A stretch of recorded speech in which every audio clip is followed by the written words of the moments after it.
Langsdorf. How's Tommy been looking the past couple days since he's returned to practice? Yeah, good. He ran around just fine today, so I don't think there's any problem there.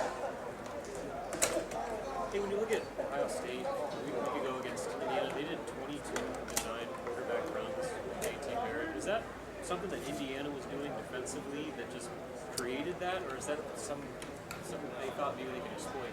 Yeah, I couldn't answer that. I haven't studied Ohio State enough, but I thought they ran it pretty well, and with that guy, I can understand why they would. He hit some good ones. So I think it's something they've got in their deal, in their system, and probably wanted to run him. But they hit some big ones on him. I think they just felt like they could get some production out of it. Tommy's ankle, are you comfortable utilizing him as a runner maybe that much if needed? Yeah, I think he's obviously he's just coming off of that, so we got to help make sure he's healthy. But I think he ran around pretty well today. I mean, is this a situation with Tommy where you watch him closely those first two series? Not at this point. I think he's. I thought he practiced well today. If there was a big concern about it, I think maybe more so. But I think the way he looked today, he moved around pretty well. What kind of matchup problems can Braden Riley give you working in that slot spot? Yeah, he's got good speed, so he's got a chance to play against a linebacker a little bit more, which is a good thing because he can run. I think they have a very good backer in that 42. I don't know his last name, but he is a good player. I think he'll do a good job he runs and hits and covers and all that. But I like that matchup with Brandon. I think he's got a chance to do a little bit different probably than we've looked in the slot, just with probably more speed.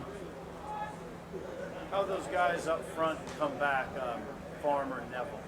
I think they're doing pretty well. They had last couple days have looked pretty healthy. I think this time of year everyone's a little banged up, so you're just trying to make sure that I think the bye was good for us to get some rehab and some rest. But I think everybody is trying to get themselves as much rehab and back to 100% as they can. It's hard to get to that each week at this time of the year. Dayton said he did that way back in the Oregon game. Did you see him a couple games that he was? Yeah, he was pretty hobbled, and especially Illinois. And I think that that bye week helped him. I think he's feeling a lot better. He's had a lot of work in the training room.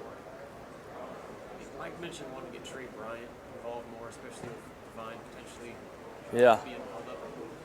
Are you guys comfortable with him? I know he had fumble issues early, but has he kind of re-earned that trust? Yeah, and they all have kind of taken their turn. We've had the ball on the ground too many times. That's showed up in the red zone. That's hurt our production down there. I think we self-scouted that last week a lot, and you take away some of those red zone turnovers, we're doing pretty well down there, but our percentage is down because of the turnovers. So back to your question, Trey's had a lot of good work. We can't afford those fumbles, so that's been a big emphasis for all the backs. But with Devine a little bit nicked, and we've gotten him some more work for sure.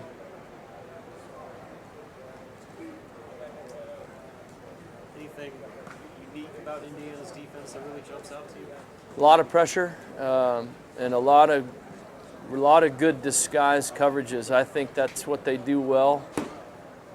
They give you a lot of change-ups. They don't just line up and stand there. They move around, which makes it hard on the quarterback. So that's a concern. I think they've got very good linebackers. I think 74, a D tackle, is an outstanding rusher.